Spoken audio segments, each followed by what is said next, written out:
Hello, this is Doug, the 2 Minute Gardener. Here's a question I get asked from time to time. How can you tell if a tree is dead or dormant?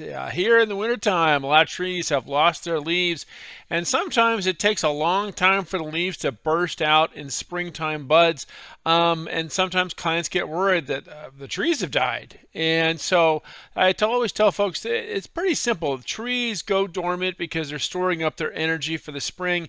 The way to tell if a tree is dead or dormant is to check the branches and see if they still have that green phloem, which is the vascular tissue that takes the sugars from the leaves down to the roots. If the trees do not have that green phloem, then they are dead, at least in that part of the tree. So the way to check that is to take a pocket knife or some kind of sharp little knife and check a small branch on the far edge of the tree and just slightly scrape off that bark to see if you can see that green vascular tissue underneath. And if you can't, like on this branch, and it's just nothing but brown, the vascular tissue is dead, then that part of the tree is dead. Now, in this particular sample, I actually cut the two branches off, but usually you don't cut that off. You want to actually check it while it's still on the tree.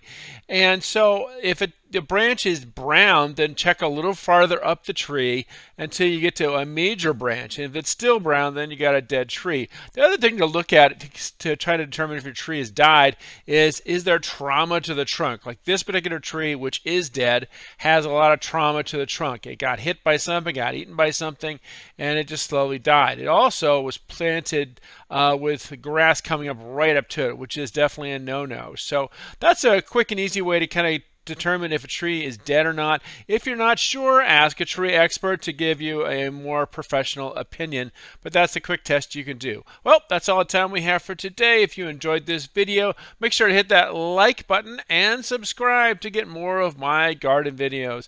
Until next time, this is Doug, the 2 Minute Gardener, saying thanks for watching.